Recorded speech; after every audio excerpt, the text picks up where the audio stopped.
This is the Levels Network. I'm Justin Horo, joined by the Triple OG Willie Mason, Clive Churchill Medal winner Willie Mason, and the bro Lukey Stowe. Boys, what a weekend! What a game of NRL! What a grand final! And what a performance by none other than Reese Lightning. I don't think I've seen a more dominant performance from an outside back. I reckon it's right up there with. Like I told you, backs doesn't matter. I told we had this conversation later. Who do you think he reminds you? I said he's half of Billy, half of Matty Bowen. So what do you mean by that? So what parts of Billy do you like in Reese Walsh, and then what parts of Matty Bowen remind you of? Like, does Reese Walsh do movement, early stages of Billy's career, his movements were beautiful, like how Reese Walsh plays, but he never could pass. He wasn't a brilliant passer till later in his career. Yep, got better at it for sure. Yeah, got better at it, worked on his game, little kicking game, worked on that, didn't have a kicking game at the start, was a winger, all this kind of stuff, then really got back to the lab, got way better at everything, then he became the complete best fullback of all time. Yep. Reese Walsh has got Matty Bowen. Mango had it straight away. Yeah. Mango was straight away skill set of a Andrew Johns. And then the quickness of no one's ever seen anything like it of Matty Bowen. When Matty Bowen hit the scene when we were young, I was like, the fuck are we going to do with this guy? Seriously, you remember when he went up to, when JT went up there, you go and have a look at some of those two highlights. You're like, what are you going to do with these two? So he's got that ability to go from 0 to 100 quicker than anyone. Yeah. He's got a kicking game, passes, goes short, goes long. You fucking can't touch him. That's the rap I gave on him. It's a huge rap, and I say this with the utmost respect, because in terms of consistency, like the argument for Billy over even more talented fullbacks during his era, Billy just outworked him. He did. And he was more consistent than him for a longer period. And like I said, I think even now he's sitting back and he's watched Walshy and he's had him, and he is, even in a way, it seems like he's a mentor for him. I think he should be. He's not. Well, remember when we did the Reynolds? The golf episode with the Broncos, and I was chatting to him a little bit when we weren't doing content. Yeah. And if you haven't seen it, it's on the YouTube. Oh yeah, go and jump on YouTube. 90,000 views, something like that, kiddies, whatever. I was chatting to him when the cameras were off, and this was before he was selected for Queensland, and he talked about conversations he'd had with Billy back then. And it was just not necessarily about Queensland coach and player. He's a student of the game. He wants to get better. Yeah. Obviously, Billy has said it a number of times on Channel 9. He often just reaches out to fullbacks if he likes their game. We'll give him a call. Walshy has become one of those, become a bit of a mentor and a student for him. And like I keep going back to right at the start, with the utmost respect, man, Walshy can go past him. He can, yeah. He has the ability. But has the ability. As you said before, consistency. Billy, how locked in he was for his whole career. For so long. Because at the start, I was there at the start of Billy's career playing against him. He was fucking outstanding. Scored that try in 04. He was offside, whatever.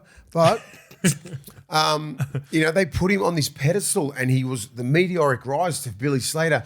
Good-looking young kid from, Innisfail and, He's a jockey. He's just, there was a story. He could ride a fucking horse, and everyone's like, who's this little fucker? Anyway, coincided with carving up on the field, right? That's all that mattered. And then I'm just looking at this Reese Walsh going, he's better than him at the start. But people only, this is where people in the fans and all that sort of shit in the chat will go like, he's got nothing on Billy, nothing. Because you don't fucking see Billy play at the start, you dumb fucks. That's why. You haven't seen the maturation process of Billy Slater. So he played 2004. He didn't play another rep game to 2008. Yeah, we've talked about that before. Yeah, we talked about that, right? So Reese Walsh is, 23 years old, 22 years old, whatever. He's got now, if he locks in like Billy did and works on his game, and look, he does some stupid shit off the field, clean all that sort of stuff up, right? We want to look at Reese Walsh, put him up on the pedestal, be the face of the game, just act accordingly. 23 years old, 5th season, of NRL, debuted when he was season. 18. Yeah. So he's been around for 5 seasons now. I've been saying it for a while. It goes back to sort of the play on them. I was raving about it probably around the Dolphins game about how he tweaked his game and changed his game.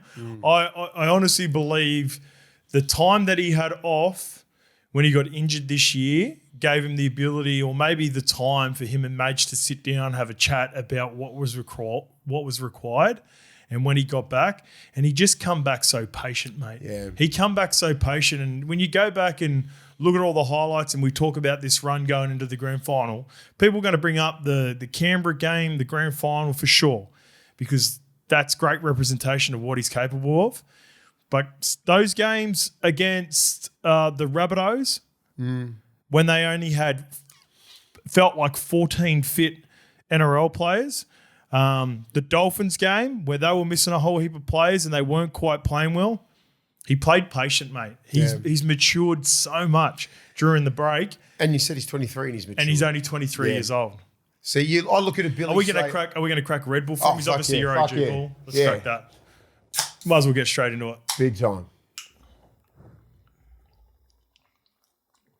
Yeah, mate's just sculled it. There you go, Walshy. Can we get a toilet seat for this, please? You know the difference between Jared Hayne and Billy Slater? Work ethic. Consistency, for sure. Work ethic, consistency. Yeah. Jared Hayne's probably one of the most talented players that ever play rugby league. Way more talented than Billy Slater. And then you have a look where they sit on the who's better. You know, legacies, arguments. People who know the game will fucking put Jared Hayne up against him pretty even or above him. Yeah. Well, if you had the pleasure of playing with or against Hainesy, you know what? He was a different player. He was a different beast. But nowhere near the consistency. You're right. Nowhere near. That's what I'm saying. And that's why it matches up. That's all we want. That's all we want. Reese Walsh to lock in for just fucking 10 years, and he could be one of the greatest fullbacks of all time. In my opinion, I was trying to think if we even go back in recent memory, and we only had to go back a couple. Last year, performance, Liam Martin was a solid performance for the Clive Churchill. Nath's the one that stands out, but Nath had a rough first half and only really had last 20 minutes. A great 25 the best 20 minutes of every 25 minutes. Walshy's got him ready. Walshy surpassed Nath, and I'm just going back and I'm thinking about, mate, I was trying to go back 15, 20 years. And it's almost like you got to go back, sit and rewatch some of the performances. Opinions are subjective. Like when you talk about grand finals, sometimes you need to refresh your memory on it. But that was fucking 11 out of 10. In the comments, put in the best performance of of anyone in the last 20 years. Yep. All right, let us know. We'll compare it on Thursday. Yeah. We'll go through and we'll do the comparisons for you. Could you have a look at even just say the early 2000s, just say Brett Stewart, Gifty was really good against the Warriors. You know, Brent Kite. I got it in 04. Scotty Prince. Like, there's not that many fucking ones like this. And this is me being very subjective as well. I'm like, I ain't seen it.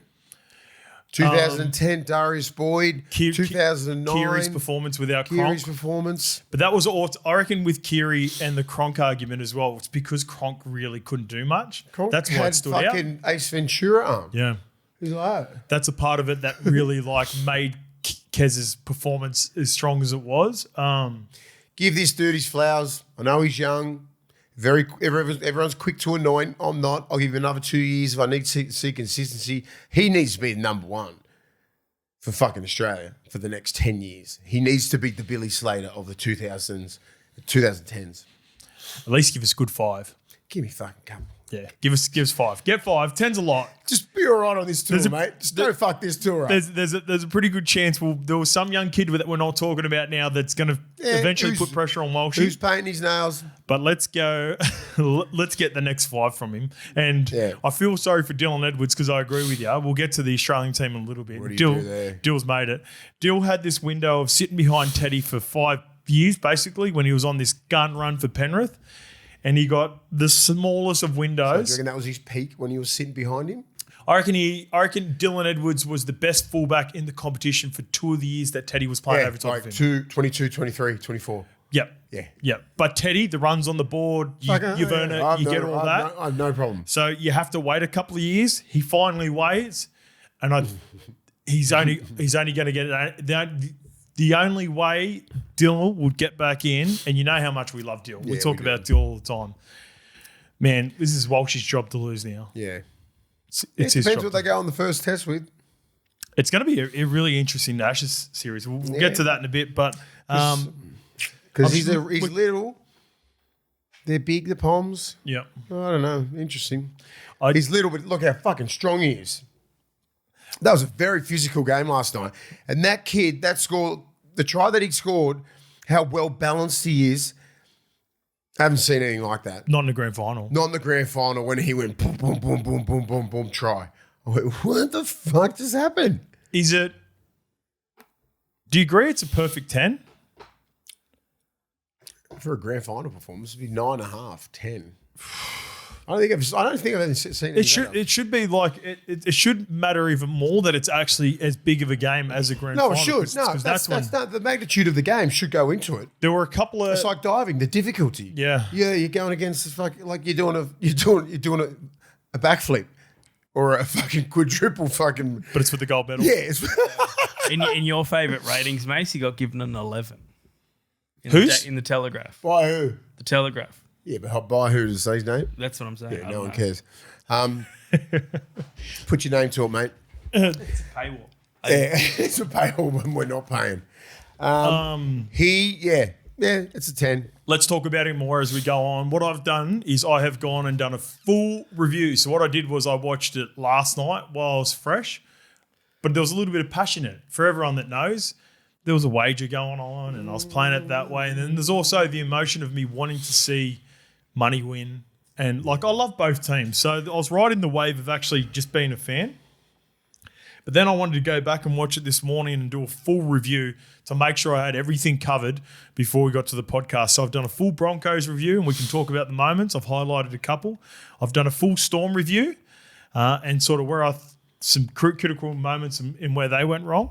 And I've done a ref review as well. So I went and had a look at Grant Atkins' game as well. And I just, normally when I take notes and I watch games, I normally take about maybe half a dozen to a dozen notes on a game and then formulate those into my opinions. I've got maybe 20 on both. We'll skim through them. We're not going to go in detail to all of them, but just I've got the minutes next to them. But before we get to that, I want to get to my young bucks, Scopes Young Bucks. Yeah. My young bucks are Josiah Karapani and Dean Mariner. 30-plus runs for 300-plus metres. Jeez. These are really important, and I'll get to these in a bit. 100 kick return metres and 100 post-contact, which again is huge because of who they were going against, and that factors in my decision as well. 2 tries to Dean Mariner, only 1 error, and that error was going up and competing for the ball with Xavier Coates, and it was a genuine 50-50. I think actually Coates knocked the ball on, but that's okay. It was a 50-50 really tough call to make in the time. And 0 tries against in the air, which I thought going into the game was going to be very problematic for both of them. When I was rewatching the game the second time, I was blown away by how many balls the Broncos caught the ball on the full. And that has been, in my opinion, for me anyway, in, I guess, what's the word? Constructive criticism around Walshy is his kick returns at times, especially at the start of the year, have been poor. Yeah. And that's a part where I think him, Mariner, and Karapani, and this is where they trumped Selwyn and even Jesse Arthurs to a degree. Mate, their pendulum. For those who aren't aware of what a pendulum is, the back three do a whole heap of training, and basically the wingers have got to flow in sync where the fullback is. So if the ball goes on the right-hand side, therefore they're in the attacking zone, the left winger has to go up, the fullback will shift across to sort of the left side of the field or in between the half, and then you get the right winger backing up. How many times in this game the Broncos caught the ball on the full and vice versa, the Storm let it bounce with their experienced back three? I got about 50 minutes in and I've gone, fuck, another ball's hit the deck. Another ball's hit the deck. Mariner, beautiful. Got it on the full. Karapani got it on the full. And not only got it on the full, when you're able to catch it on the full, rather than a 5 or 10 metre kick return, they had multiple, especially as the game went on, they had multiple 20-metre kick returns. And that's what happens when the difference is, right, like when you do let the ball bounce, like that's another 5 metres that you get extra, like in the kick chase. You catch a ball and you go straight at it. Yep. Do you know what I mean? So like if you keep doing that, you're just going to lose field position. So that was fucking stupid by Melbourne. It was a number of things on the Melbournes. On the flip side, with Melbourne, there were a couple of like really wayward kicks that actually didn't go the Broncos' way, but a couple of like wobblers that they put up. But as equal, like I said, with the criticism I've had with Walshy before in the past, like that's the one part of his game that he has needed improvement in out of sight. The last 4 weeks, almost perfect. He was so good at it. And that was because, and I want to give a shitload of credit to Mariner and Karapani with their pendulum positioning, which helped Walshy out understanding how much work he does. And then right at the death, if his 2 tries weren't enough, if he was, 200 or so metres, his fucking tough carries. Shout out Dean Mariner, check and release on Xavier Coates with 2 minutes to go, putting him over the sideline. Tony coming over the top. My man Tyson Smoothie coming over the top as well.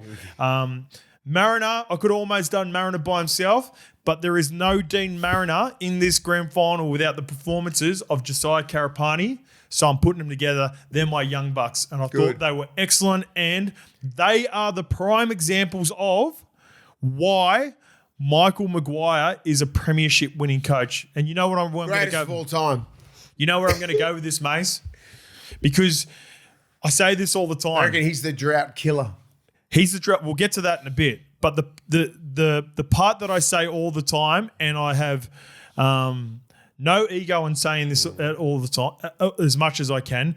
The reason I like doing this potty is because you give us the perspective of what it's like to be a Clive Churchill winner, representative, play for New South. Obviously, being a rep, you play for New South Wales and Australia. You played at the highest level and you played at big clubs and big games.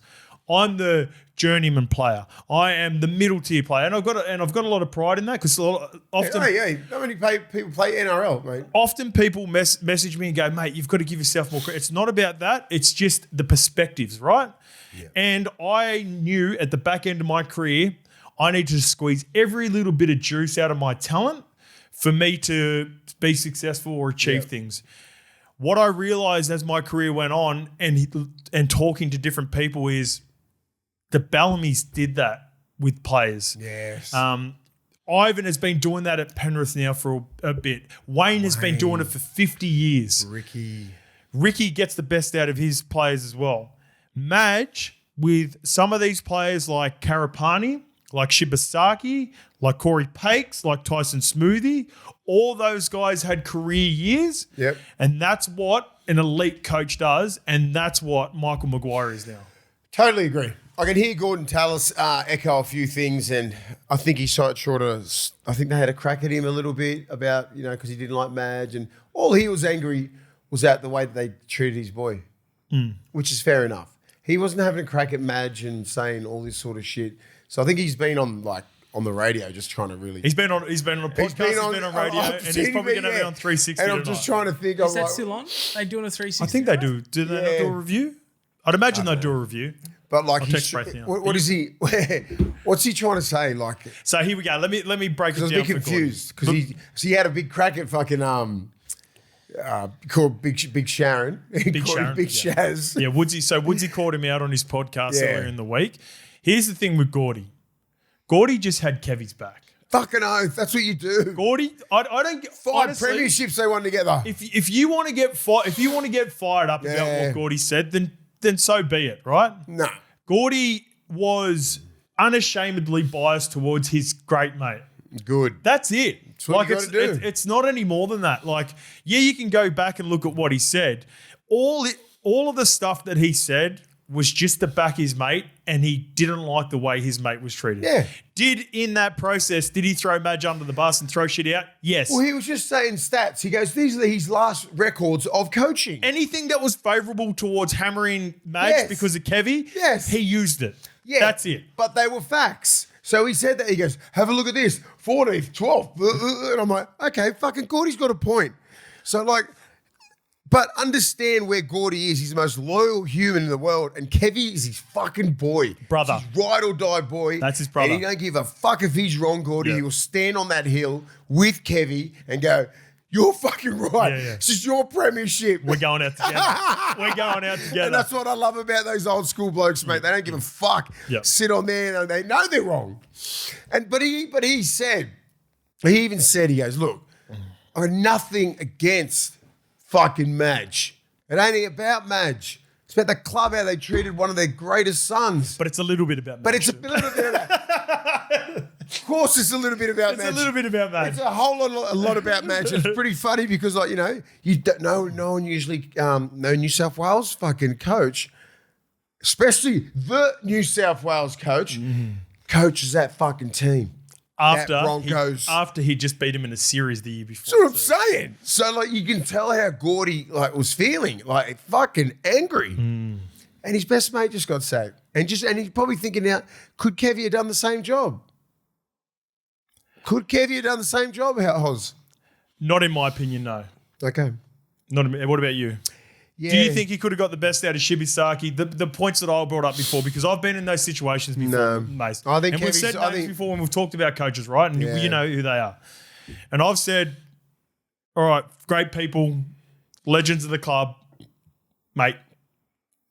Learn everything and learn everything off the senior players, and that's the little extra percentage that you need. I agree. It's a hypothetical because we'll never know, because he got so close a couple of years ago, and this is sort of the same playing group. Even adding a little bit of Ben Hunt, magic in there. Fuck, I was happy for Benny Hunt. Oh, he can actually sleep at night now.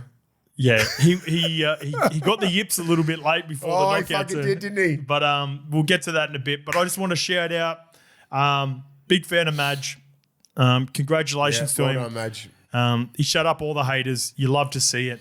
We've been backing him. Go check the tape. Madge, we weren't those haters. Actually seen him in the sheds after the Canberra game and told him Manly and Parra are out now, so I'm rooting for you. He's just, I don't even know Madge like that. Good man. He just seems like when he's the sort of guy, if you haven't had a relationship with Madge and you get the opportunity to meet him, you can tell that he just loves rugby league. Yeah, that's intense. Eyes like. And you know, and here's another one. Actually, and now we can talk about a few little details in and around it.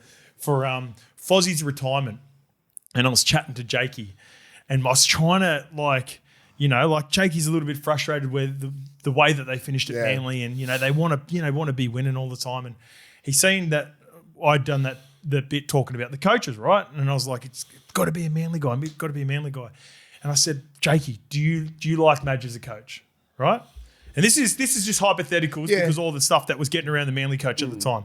I said, do you love Madge? He goes, one of the best coaches I've ever had. I said, Madge is up at Brisbane right now in a top 4 position. Just got him in the top 4. Not a Broncos guy, Jakey. Like it's the argument there. Now he is going to be my example for all the arguments moving forward. Not just Manly, not Newcastle, not Gold Coast, not fucking Broncos. The Dogs were like that as well. Go and get the best option. And Madge is now, now we need to revisit our fucking Mount Rushmore. Well, if you have a look at most clubs, they sort of want their own. The Dogs had Folksy, and then I think they had Dean Pay. That was years past. No, I know, but I'm saying it's gone now. Manly had it. Manly had it. Only just the last 2 Desi years. 2s, all them for sure. Yeah, it's just like, oh shit, yeah, they do like that, but that old guard is done. You got to get the best coach. And back to the point with Jakey, like how enthusiastic Jakey was to just tell me how much he loved Madge was a big tick for me for Madge again, because I was like, I'm trying to get to info. You're trying to go, Jakey, is he as good as I think he is? Loved him. And if Jakey, and a guy like Jakey who fucking loves the game, lives, breathes, and eats rugby league, says that about Madge. Congratulations, Madge. Congratulations, my young bucks. Let's get to the review. I want to go through some moments. You can see the way that they embraced him at the end. Yeah. Usually if you coach, if you're off him a little bit, blah, blah, blah. But everyone, hugs, like everything. I know it's a grand final, but I mean, like, some plays you wouldn't really care. And there was a number of references in post-game interviews of the first day of pre-season where they ran up some hill in Brisbane somewhere. Yeah. Well, she kept on talking about the camp that they did, the army camp. Yeah, and I remember even our because Folksy wasn't a coddle sort of guy, right? I don't remember embracing with him when we won. I remember tipping the Gatorade on his fucking head. That's a different generation too. I know, but that's what I'm saying. Yeah, I know, but Madge is fucking not too much older than Folksy. No, not that. It's not the age of the coach. Like the way that would have been viewed even 10 years ago. Like I can't imagine Manly players doing that with Desi. No. Like shake his hand, maybe a bit of a hug or whatever. Nothing crazy, but it was a stern shake. Like they would pour fucking Gatorade on him. Yeah. It's just a different time, and I'm all for it. I'm all for it. Yeah, I don't remember hugging him, just going, "Yeah, we did it." Like fucking, here's Gatorade. You would have been playing it too cool anyway. If I really brush the Gatorade, it's just the cold water now. Yeah, it's like is it because of I don't know. Is it sponsorships? Oh, it could be. They should have it like the NFL where you're able to have a big can of Red Bull out there. Yeah, Red Bull. Just pour some Red Bull colouring over That'd be it. great on you. Let's go to the review. I want to get some big moments that I've got written down, and then we can have opinion on this. It's fucking was on straight away. Repeat set, which gets Reese Walsh in position straight away, executes in the first 2 minutes. Nice silky move on Jack Howarth, and then the ability to find Mariner on the run after evading Jack Howarth. And if you go back and watch it, he never even really had a clean catch. It's not normal. And then shout out to Dean Mariner for some reason tiptoeing across God, that did my head in. That gives Middles anxiety. Fuck, he's lucky he got that down. For fuck's sake, mate, what are you doing? Well, put it down. Yeah, so that was obviously a huge moment. Big start, great start to Walshy. Another big moment later on, about 10 or 15 minutes later on for the Broncos. The ball deflects off Ricky's head, off a little bomb or a little sort of in-between kick from Cam Munster. It's an early sign for me the bounce of the ball isn't going Melbourne's way because Munster's the first in sight and it sort of bounces straight past his face. Payne just jumps on it. Payne Haas, loose ball. Never happens. Loose ball. Just typical Payne Haas. Jump in anytime you want to let me know as well. Another big one. This was a huge moment. So, Storm up until this point, yes, they were perfect. This is the moment that I picked. 13 from 13, the Storm were. Yeah. Brendan Piakura absolutely pumps Stefano, who's having a great 22 minutes as well, by the way. And then that is just before, that's just after the Warbrick try too. Yeah. So huge momentum shift. They're down by a try at this point, and it was a massive play from Brendan Piakura. Then a little bit later on, this is when they get it back. Adam Reynolds kicks it on the first. He don't give a fuck, does he, sometimes? In the moment, I'm like, what the fuck? But perfect kick. It's the Broncos. Live and die by the sword was my sort of take on it in the morning. In the fans better just ease up on the Stefano chat. Like, what did you think he played like a pussy? You idiots. Do you know the game? Well, you got people rolled up. That's why. Like, this is the part of social media. I know. But I mean, when you get watch the game. Yeah, of course. You live in this social media. Like, when we do this, right, you got to understand that me and you will speak with, like, we're rational. We'll be subjective. The people that you argue with on social media, they are biased, Mace, and they want to attack you and they want to, like, they don't look at a game through a lens like we look at. Yeah. So you just got to understand that's who they are. They want their highlight Willie moment. Yeah. Their highlight is getting into you, mate. They're like, that's their highlight of the week. I love it. I just love giving it back. Yeah. Anyway, so we'll get to Melbourne in a bit. Because I thought he was Melbourne's best. He was middle. Yeah, I got Ali as their best. I thought Ali Katoa was excellent. Middle, like him and Josh. I thought him and Josh King did a great job. Josh King was awesome. Josh King was awesome. They kick on the first. I'm like, you just got the ball back. I think you'd 5 sets behind in terms of possession. Walsh the next set, he has an attempt at the same shape that on the Mariner try to begin with. This time the Storm give him a different look. They just back off rather than shooting out because Tyron Wishart's on the field at the and he still nearly pulls them apart. So it's like my take on that is it doesn't matter if you shoot at him or you be aggressive. He's still got the ability to almost pull you apart. It was so class. And then Benny Hunt comes up with a fucking head scratcher, kicked it on the second tackle straight away. Like they end up shifting out to the left. That's when I thought, it's happening again, Ben. I was like, Penny. Hey, I'm so happy for Hunty. Hunty had a pretty rough game. Hunty had a rough game. You got to call it what it is. He won't give a shit. I'm not fucking lying. He's a premiership We're winner. not lying. He got the premiership. That's it. He's the third. He defended fucking good. Physically, yes. Yes. Physically, yes. Ball player, 350 gamer halfback. 20 origins, 20 origins, 20 tests. Didn't play like Grand final redemption. Tick. Yeah. Way better play than most that ever played the game. Yeah. Did he play a good grand final? No, he didn't.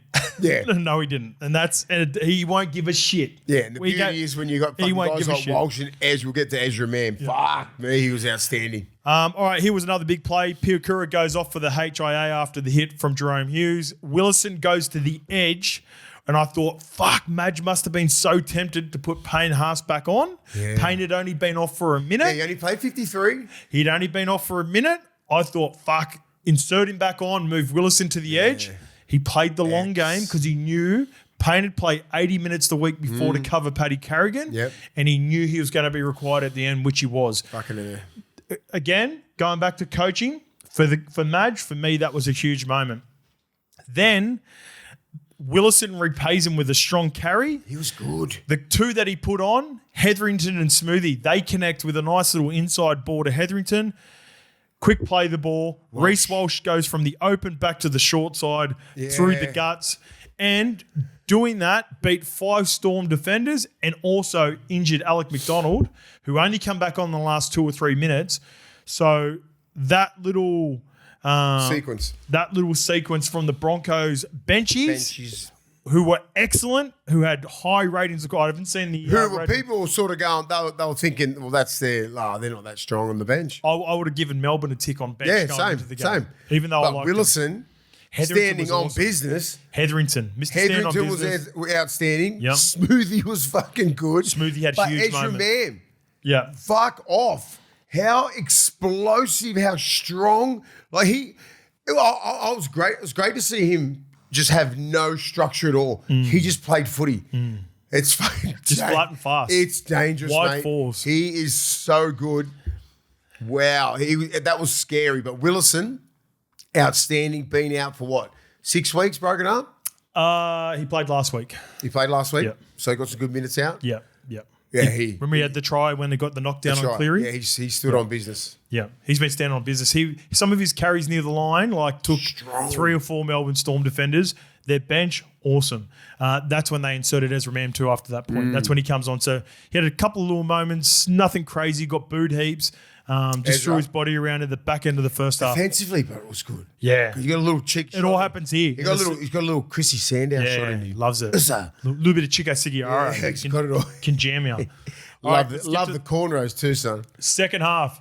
Adam Reynolds puts it out on the full 2 minutes into the second half. Yeah, this is just before Tui knocks the ball on. That could have been in terms of for Ren and Hunty, the two vets.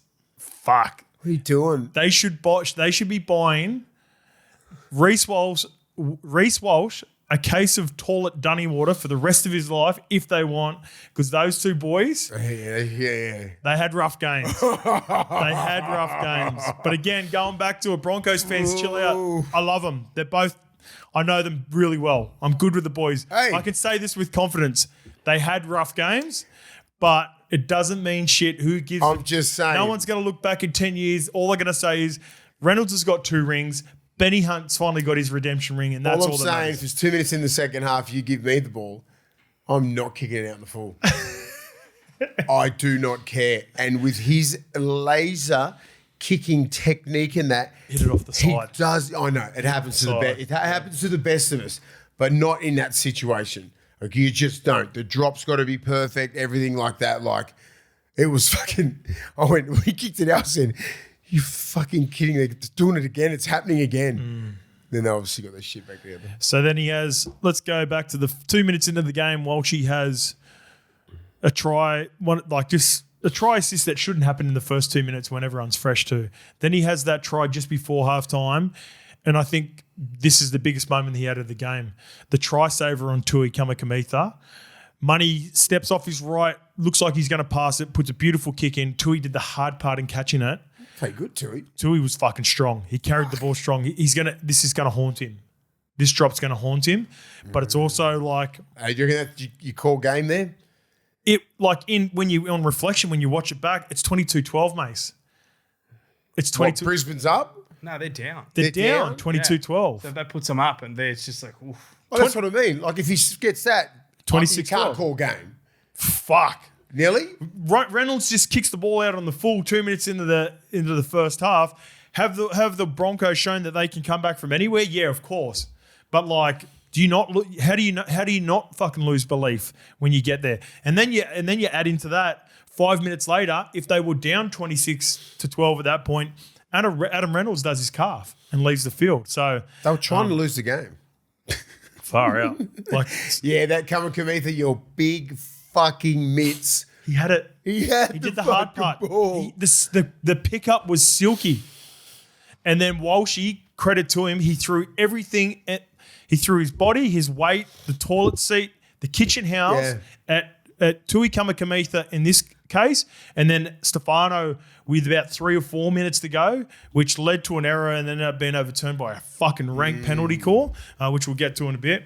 But Walshy, for all the plays that he had, actually the try is probably the biggest, and it'll stand alone, and that'll be replayed. The try saver at the end was good when he just checked and released and got Pappy. Again, fuck. That was I don't know where you rank them. I don't know where you rank the moments, but it's so huge many moments. Then they go down off the back of that. They have a couple of good sets. Shibasaki, they score off the try, and it was just a simple shift. I don't get that with Melbourne's defence being so methodical and so unreal. They work so hard together. One-on-one Shibasaki. Yeah. Just like gives you a little bit of a shake and then you score. It's the Ezra Mam effect. He's sitting out the back. He must be that hard to tackle, Mace, in wide spaces. Shiba. And it wasn't even that wide. No, it's Ezra before it gets to Shiba.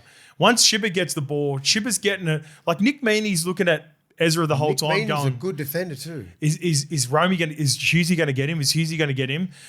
Ezra just goes, jink, little stop, little pop and go, gives a tip on to Shibasaki. Shibasaki this year has proven that he's almost unstoppable from that far out. Fucking big, eh? He's so big, mate. Huge I looked at that show and went, that is too easy for a grand final. That is too easy against Melbourne. You have to earn your tries against Melbourne. You know that.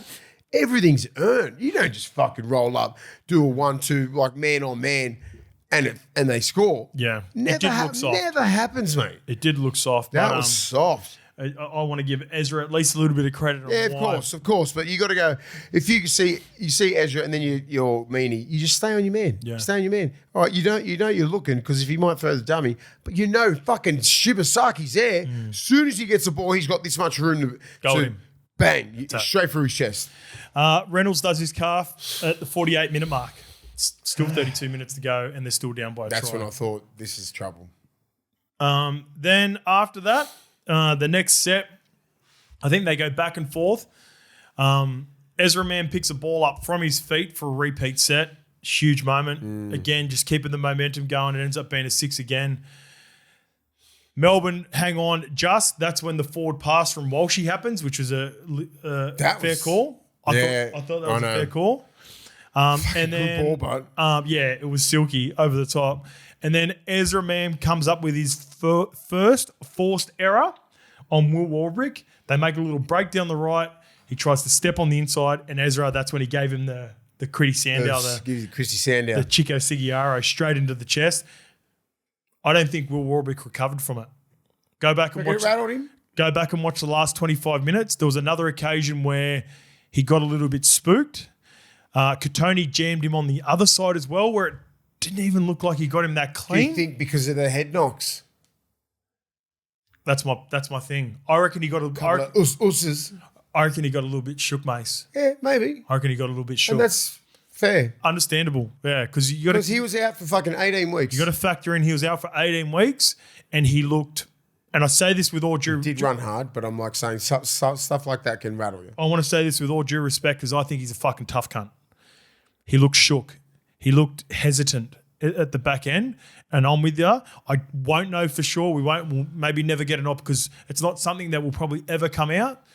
But I reckon the hit from Ezra Mam, and even maybe something happened maybe early on that I might have missed. I reckon he was a little bit off. Yeah. He was a little bit off. His concentration, he was hesitant. Like I said, he never really recovered from that period where I didn't really notice that. He had a couple opportunities. When you go back and watch it, you'll probably watch it later on. Go and have a look at that.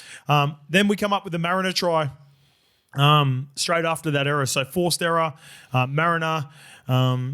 He scores on Reese Walsh goes down the short side. Another easy try. Want to give a huge rap to Corey Pakes here.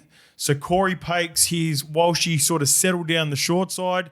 It's a 3-on-3. 3-on-3. It's not even like crazy on. Munster gets out from marker, harasses Corey Pakes, hits his hands, has the ability to sort of be leaning back. Walshy always has to stop on the spot a little bit to catch it too, and then throws the cutout ball. Xavier Coates, again, one of those moments where Xavier Coates should have held out for sure. You know he's going to go long. You just got to have faith. Like the short ball you can cover easy, but that long ball, as soon as you turn in, he's waiting for that cue. I thought Melbourne was better than that. He was just way better. They just had momentum, mate. They couldn't. Everything was played at a quicker pace for Broncos up until this point, and it felt like, and I've got it written down there, they only completed in the first 20 minutes of the second half one set. One set. So then it gets to the kickoff. Talking about Ben Hunt again. Sorry, Hunty. It's all right. You're a premiership winner. It doesn't matter. Yeah. Mick Meaney puts a wobbler up off the kickoff and he let it bounce. Kobe Hetherington comes up with the play, another huge play of the grand final. I was looking. He got the yips. Benny Hunt got the yips. He got the yips. Especially when I saw that and I was like, who's near that ball? Couldn't really see it till Ben Hunt, what are you doing? It did dip on him. But I know. But it's just unlucky. But he wasn't even the pitcher. I reckon when it started dipping, he went, fuck. I'm out. But yeah, so shout out to Kobe Hetherington again. That was another huge moment. They roll down that very next set or maybe a set after that. Walshy throws a dart to Shibasaki.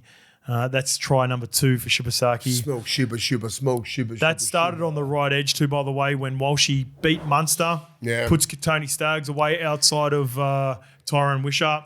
And up until that point, like I said, the Storm have only completed one set. They just haven't had any ball, mate. All the momentum's with the Broncos, points-wise. And to this point... But you're saying, go back, like how Brisbane started that whole fucking set, the second half, could have been totally on the other way. Yeah. Couple of moments, mate. If they scored that try, then they're totally different energy. Yep. And Brisbane don't have this energy. Yep. It's so weird. Momentum is so hard to get. Ben Hunt, Adam Reynolds. Does one of them have to retire? Ooh. And who, if you had a choice to pick out of these two, who you picking to stay next year to help these young kids through? Because one of them's got to go. Really? Yeah. They're too fucking old. Look at this. Fucking coming off with a cramp, with a calf injury, one fucking shit in the bed, the other, you know what I mean? Like, you can't have two of them. They don't need two of them. They don't need them. Need isn't the word. Need isn't the how it'd be positioned in it. Because they're on really club friendly deals. Like they're only I think Benny Hunt's on like 500. No, he is, but like you and Reynolds is on about 354. What? Yeah, they're on like. Well, did he re-sign Reynolds? Yeah. Fucking idiot. So they're not going anywhere. They're not going anywhere. They're going to be at least. Does contacts change it for you then? Well, I thought that he was going to go to a Sydney team, and the money would have been way better. No, they're chasing premierships now, not money. They've both earned good money throughout their career. They're sweet. I still don't think they need. I still don't think they need Ezra Man. I don't think they need Reynolds, and I don't think they need Hunt. What? They don't need Ezra Man? No, they need Ezra Man. I mean, all in the same team. Oh, gotcha. All in the same team. And with Walsh and like Pakes is coming through. So you're going to hold Pakes back a bit because you don't know where to put fucking Hunt. You know, it's just very, very confusing. This is what took a long time for these guys to get their shit together. Once a few of these guys fucked off and got injured, that's when they started playing good. You know that. Yeah, but also like they were required. Think about the injuries that they had at the end of the year. If you've got good quality players, Mace, in those positions, I understand your argument because you're like, all right, you're thinking through the lens of, all right, what's my best 17? And we're not going to worry about injuries. We're not going to worry about suspensions. We're not going to worry about anything else. I want to keep continuity in my 17. Yeah. The competition ain't like that, mate. It's too fast. There's too much loading on all the players. It only takes a slip or just ever so slightly getting your tackle technique wrong on a guy like Lasati and Ben Hunt's gone. That could have happened in the 8th minute just as much as that could have happened in the 72nd minute. Does that a lot, Ben? I understand the question, and it's only the reason because I didn't know that Reynolds signed a club-friendly deal. I thought he was like negotiating still. No, he's all done. Oh, well, fucking leave him all there. Yeah, he's all done. So, and I think the only player that's leaving, so there's going to be two things that you got to factor into that as well. Our man Tyson Smoothie, he's off to the Cats. It's going to be a great addition to Wakey. Love his Smoothie. Go to Wakey. Surely you can play NRL still. He's a proper Cat. After this month of footy, Wakey will be doing everything they can to convince him to get over because I reckon there are teams probably I reckon they'll be going, an NRL team will go, you can be on the bench here. Fucking oath. So he had a great end of the season. Turn yourself into Aaron Clark. Yep. Please. And there's the blueprint. Yep. If you think you're a fucking halfback, ball playing, all this sort of shit when you're younger, you're not. You're a lock. You're a hard-working little nuggety lock. He started off a hook. They both started off hookers. Yeah, I know. Yeah. But he can play that role because he's got the skill set of a hooker and the skill set of a halfback. There's your role there. So there's your player that's moving on that you don't have to factor in. Cats aren't. He's not going. Tyson Smooth's heading off to dogs have got him. Tyson Smooth's heading off to the Wakefield, and the unsung hero, or not even really, he's been recognised so much by everyone, media, Broncos, Billy Walters. He only just did his ACL. He's probably not going to return into at least magic round, I reckon. I felt so sorry for him. And even if he does get back, he's probably not going to be at his best. You always say it. What does it take about a full season? 18 months. How would you? Okay. Would he have played if he was available? Yeah. Yeah? Who misses out? Pakes or Smoothie. Okay, good. Yeah, Pakes or Smoothie. Yeah, you had to. And they're both, mate, and they're both awesome. Yeah. Pakes and Smoothie, to your argument. Yeah, outstanding. Pakes and Smoothie's shortest sample size, but had to come and do some really important things. They were better than Hunty and Reynolds in this specific game. Yeah. This specific game. We'll give them one game. But so, good question. All right, let's get to, we're past the Shibba. We're only 60 minutes in. All right, then Karapani goes off. He has the HIA. Huge shift. This is where the Broncos went from attack mode into park the bus and trying to defend the lead that they had at the time, which was the final score. So Karapani goes off. Piakura goes in the centres. Shibasaki goes to the wing. Immediately, the Melbourne Storm go at that edge. Pappy makes a break down the edge. He burns Ezra Mam inside Piakura. And while she breaks from the scrum, another try saver. Yeah. And Pappy would love to have his time back again, like all these moments that I'm bringing up. Does the flick pass on the inside, should have taken the tackle, or at least try to get to the corner. Yeah. The flick pass was probably the last option. Dumb. It was probably the worst option out of all of them.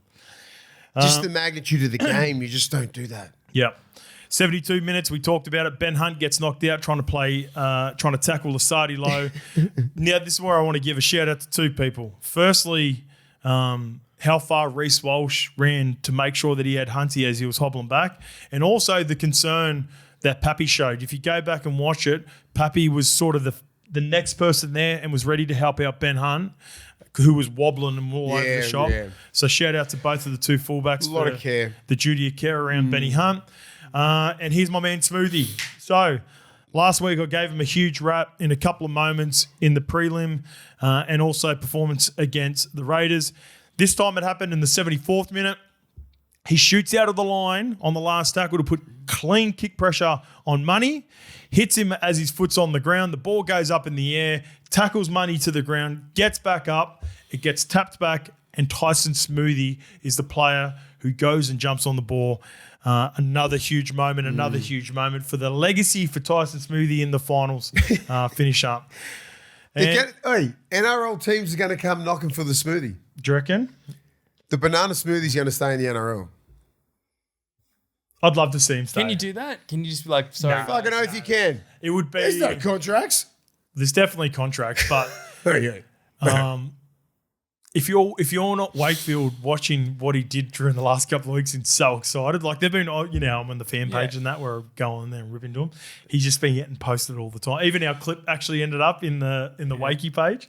So, Well, Wakey page. Is it prefaced by former Wakey player who's talking up? yeah, Hey, Wakey. No. It was just they seen it on socials and it was just rapping Smoothie. Wakey guys, the smoothie staying in the NRL. Shout out to the Smoothie. Another big play was Ezra Mam making the cover tackle on Warbrick after they made a half break down the outside. Then Warbrick gets tackled. Stefano goes to offload. Walshy shoots out of line and absolutely jams him. And he tries to offload it, hits the deck, and Ashley Klein, off a captain's challenge, overrules it and ends up being a high tackle. I thought in the context of the game, it was a rough call. Yeah. It was a rough call and it wasn't really the right call. You were saying before, Lukey, they were singing the song in the Broncos song.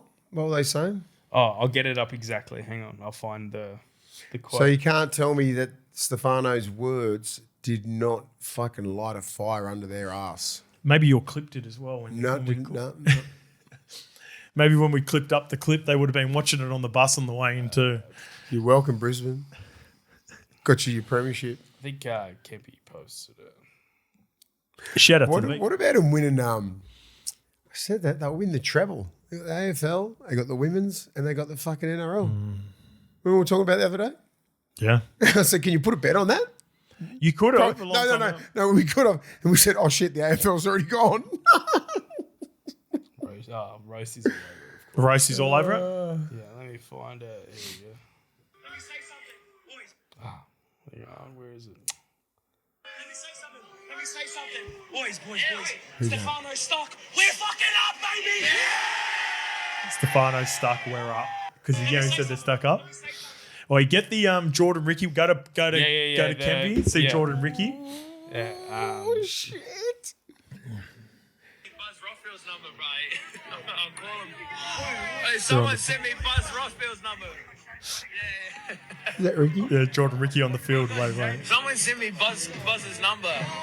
He's on live, right? He's on live. It's a.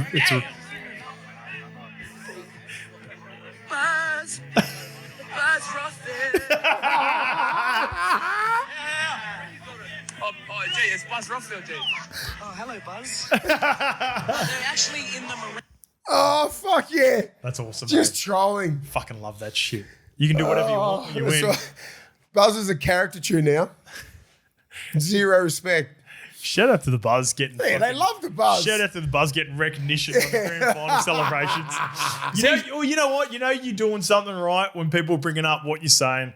So he'll be loving that. He'll be feeding off it. That'll be on 360 tonight for sure. I think 360's done. It'll be on his I'm pretty sure they do one last review, Yeah. after the grand final. For sure they would. For sure they would. Because they've got to have their right to reply, right? They'd have to.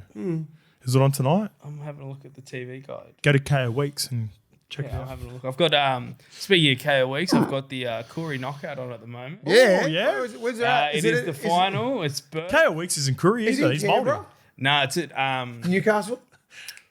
Tamworth.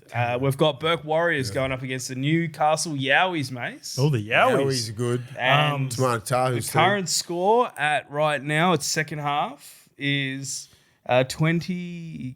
Hang on, KO's blocking the score. 2018, they've come back, Newcastle. Is the final? Yeah, there's Is this the Go final? to Yowies. final. Oh, wow. Yeah, so I'll keep you posted on the final score. Rosie's team finally didn't make it to They the final. they lost the semi, it looks like. Fuck. Yeah, they were the favourites. Filthy. Hey, did you see Uncle Wayne turn up to the Korea knockout?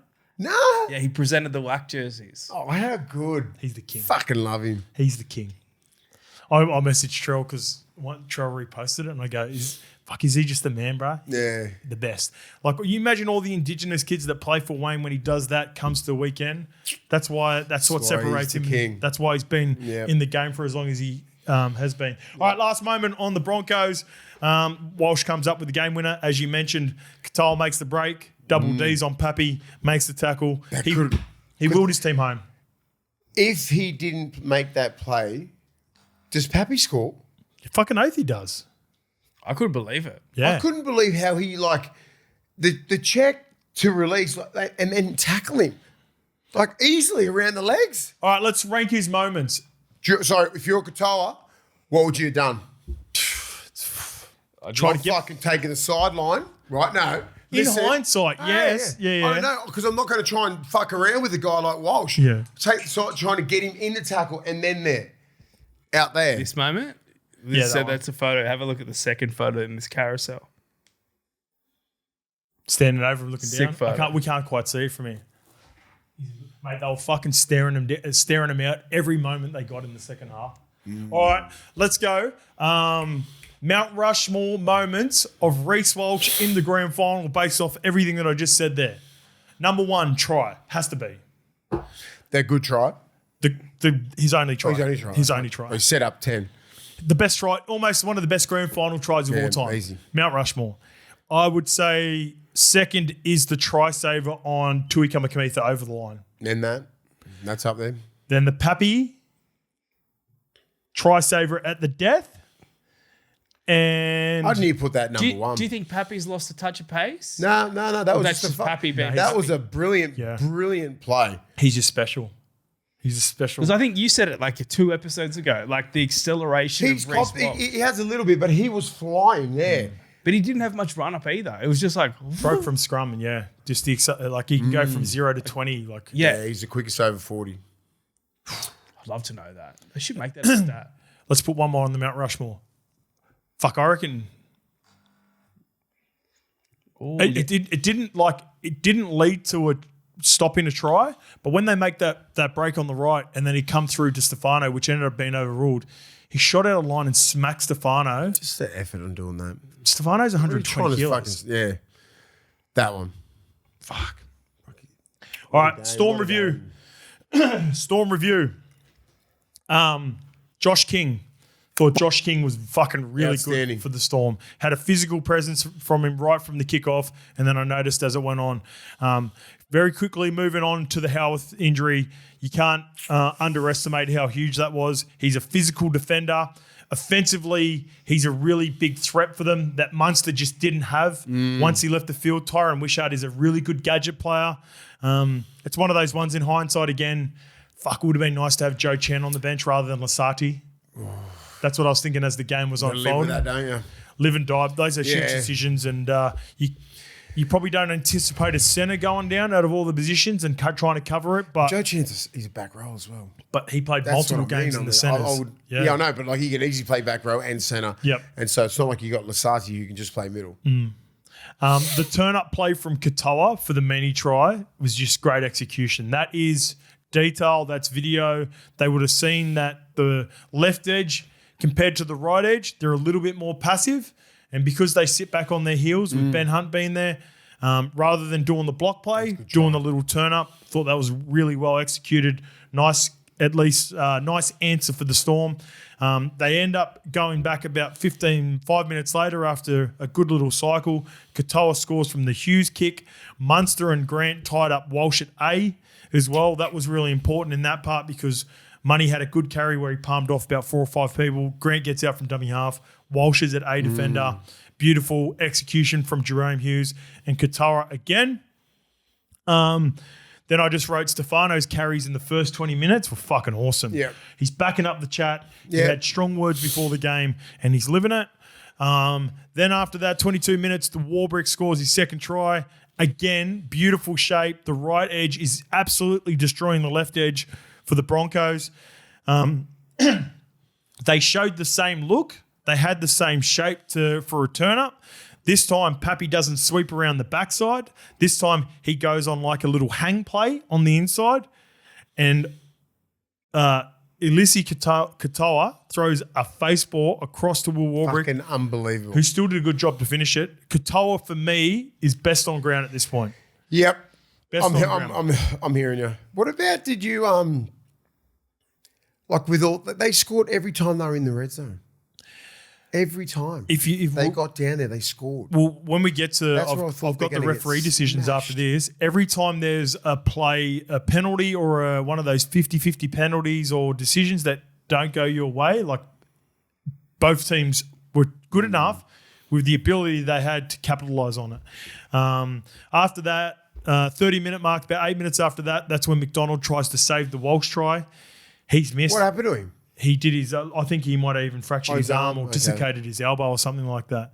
I thought of all people, he would have pumped him in that position. Well, he's doing his best. I know, but like he's a good defender. Yeah, shows how strong Walsh coming is. across in cover. I think maybe Tyron Wishart was in there as well. But Walshy, what a huge play. Then 36 minutes in, Jerome Hughes does what Jerome Hughes does. Solo try, bread and butter. Walshy is stuck at A. He's almost like a false A. It's like he cleared his try last year. Yep.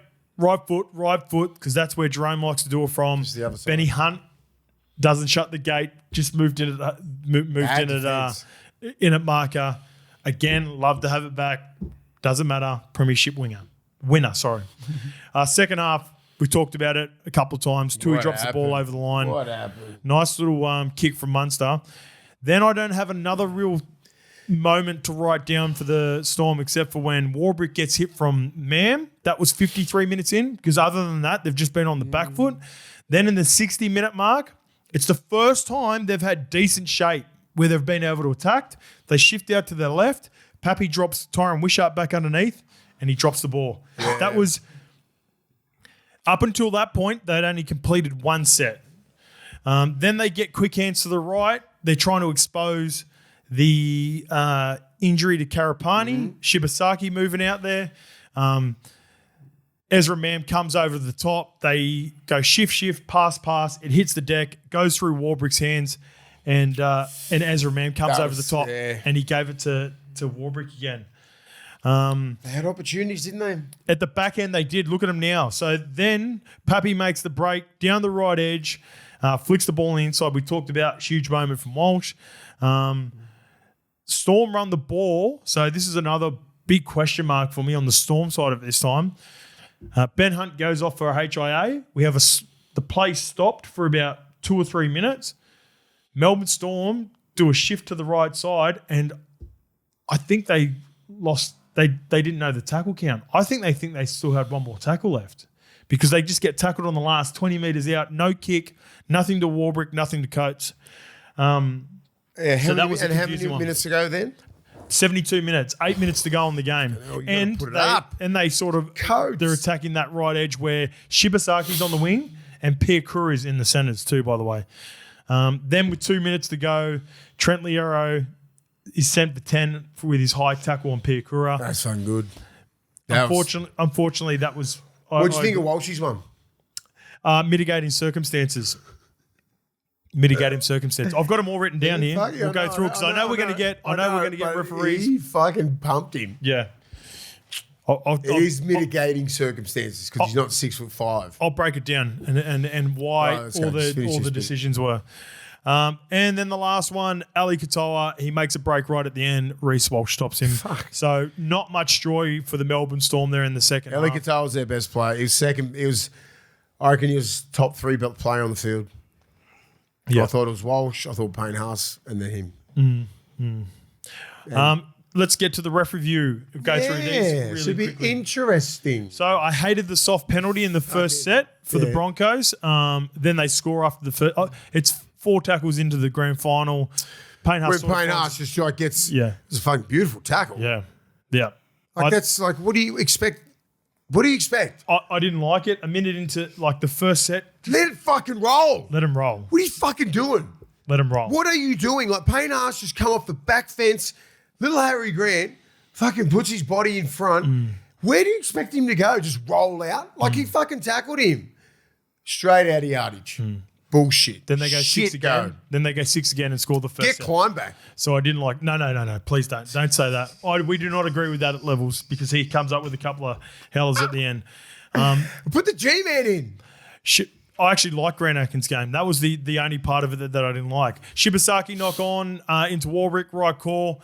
Storm end up scoring the next set. Walsh high tackle on Coates. Penalty sufficient. Coates is falling, going sideways. Reese Walsh is trying to drop his target, but he hits him in the head. All year, that has been ever since Magic Round. If there have been mitigating circumstances like dropping contact, then that has been given a penalty. And there was another example of it later on. Was he body like that, or was he coming in like that? He was sort of coming in with his a little bit tucked as well. Yeah, so that's fine. A little bit tucked. So as long as he's tucked, unless he's like that. If he's like that, then it's a send off. No one wants to see someone sent off in a cover tackle like that. Coates got up. He was fine. Good shot. They ended up scoring the next set too, by the way, to Warwick. The next one was on Melbourne. It was a high tackle on Piakura, who again is dipping. Mitigating circumstances, same as Reese Walsh. Jerome Hughes gets shoulder to head contact, but Piakura is losing his legs. Yep. So therefore mitigating circumstances, so they cancel each other out. And I thought both calls were correct. Then there's a bit of a 50-50 call later on. I didn't think Mariner got to the ball first, but I thought Tony Staggs was an escort, so that ended up being the right call. As for the second half, this was a puzzling one. Pappy knocks the ball on with Walsh in his landing zone. It's a 50-50 call because I reckon in other instances this year, you've got to give the person who's going up for the ball the ability to land. In saying that, I reckon Katoa didn't help out Pappy because Katoa sort of got back there in the same spot and made it a little bit messy. Shibasaki scores his first stride after it. So every time there was an error or a penalty of note, the team scored the very next set. Yeah. Interesting that. The Harry Tripp on Ezra hated this for the Melbourne Storm. This was a call from Ashley Klein. Yeah. He came in and overruled it. Of course it was. They end up scoring the next set. Then there Did you was listen to Harry and the Depressor talking about it? Yeah. And he made a point to say that Grant Atkins didn't come up with the call. Yes. And that he said someone overruled him. But he wouldn't name. Wasn't it a trip? No, it wasn't. No. Yes, I'm saying it wasn't a trip. No. Unless it's not fucking like that. Yeah. It's not a traditional trip. The leg sort of gets planted as he's getting beaten sideways and he falls over top of him. To take that back and then give it a penalty, I don't think they didn't score the next set, but they ended up scoring a couple of sets after it. Then we've got the penalty against Ezra Mam. So this is where sort of one to Melbourne and one to the Broncos. The penalty from Ezra Mam on Stefano after the captain's challenge, in my opinion, was a really bad call. Ashley Klein was just looking for something there. It gave Melbourne the opportunity with one more set on the line, which I didn't think they deserved at that point. I thought that was a knock-on from Stefano. Yeah. And then the Liero sin bin. So all up, I've got Grant Atkins with a really good game. He had a good game. I thought Ashley Klein got a couple of moments wrong, but, a couple of calls wrong in a grand final. No one's having a perfect game. No one's perfect. Players aren't perfect. It's a lot of human error there, but I reckon he had a good game. Congratulations to Grant Atkins. I thought he was pretty good. There was good flow on it for the most part. Disappointed with the start. Video ref was a flog, but Ash, couple of rough calls, but that's my video referee. My ref review. Your ref review was good. People the ask video ref where you should have, I think you should have zero mistake. He still managed to make a mistake.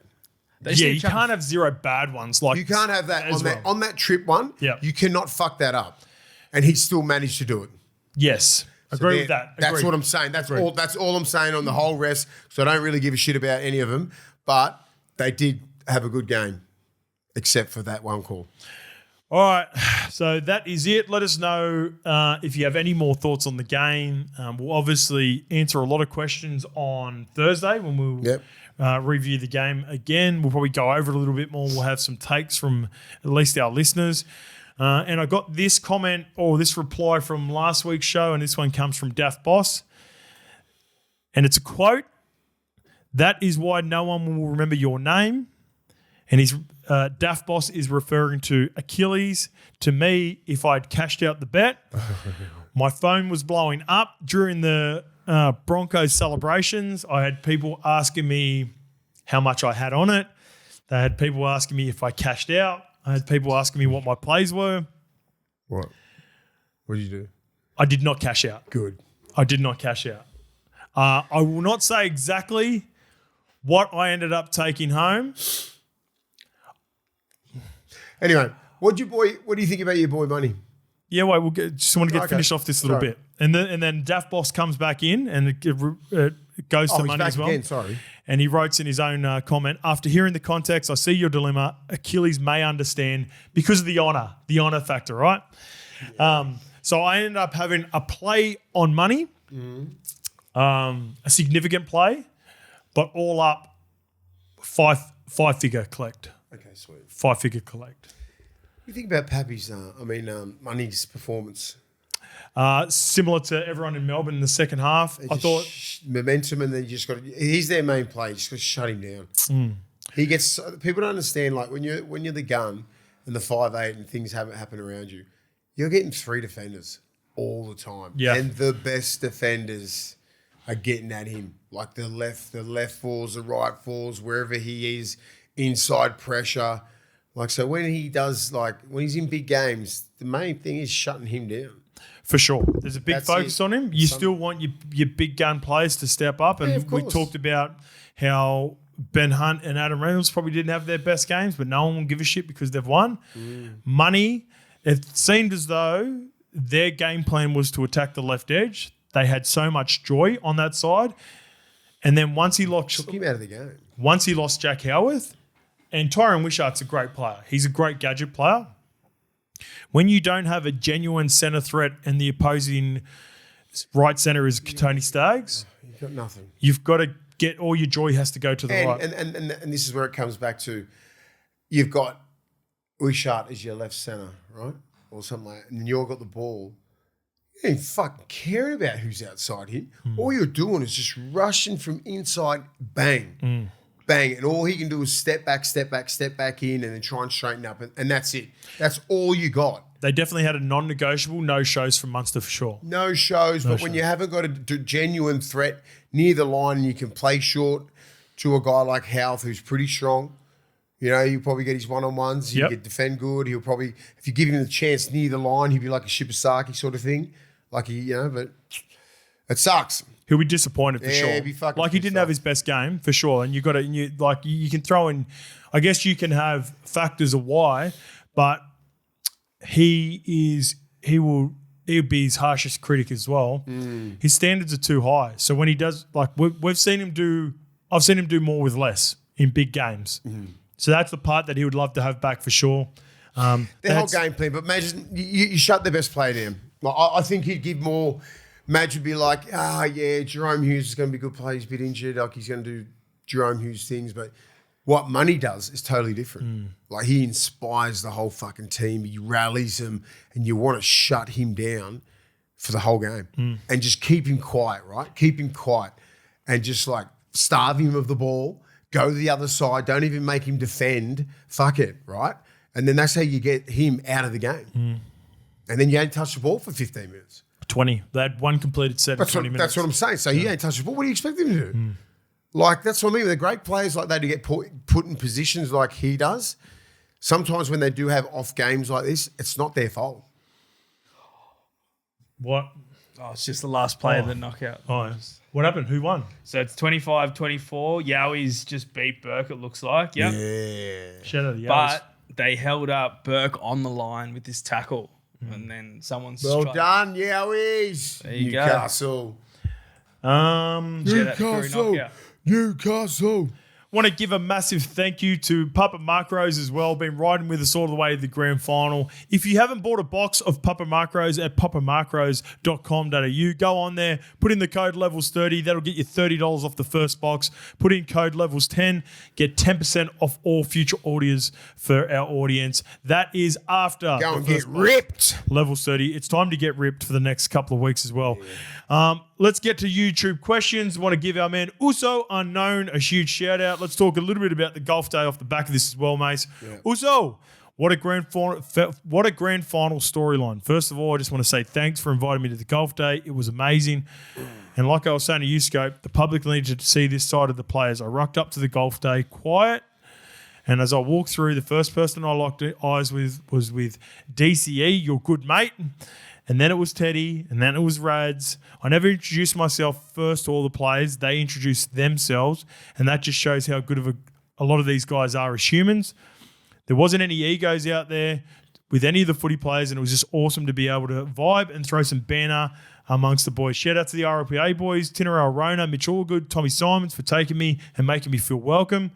As a loud and proud Samoan, it was the best feeling to be just chilling with the boys, the Toa Samoa captains, Junior Barlaw and Romy, Jerome Luai, and then to top it off, being able to chill and throw banter with my Dolphin Uso and Toko Maney and Fuss, talking about Jermaine Asako and Felice Kafusi.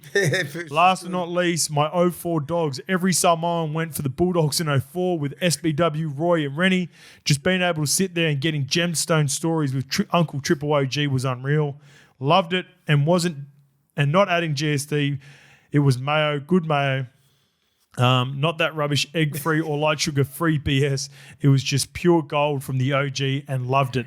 Up the Fins, love Neville's Network, up Tol Samoa, and up Romy for going 5 in a row. Love Appreciate that. What a golf day. That was the best. It was good, eh? Yeah, next year's going to be better. I can't wait.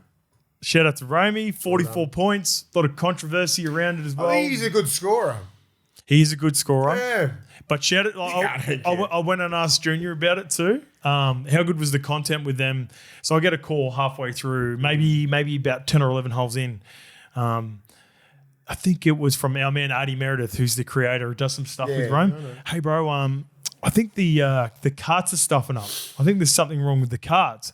And I go, oh, shouldn't be. Like this is a really good golf course, and the carts are the Mickey and all that. And he goes, no, something wrong with the carts with Jerome's cart. And I go, okay, sweet. So I went and got a centre replacement cart and ended up finding out, was it you who had the content when they were going over the bridge? It was old mate. Oh, it was Artie that actually had Artie it? Yeah. Oh, okay, sweet. But, another good golf day. Shout out to all the boys. A huge shout out to the sponsors. Want to give them a shout out now as well for being a part of it. Where are we here? So, obviously, Tab and Country Trucker Caps, they're our majors.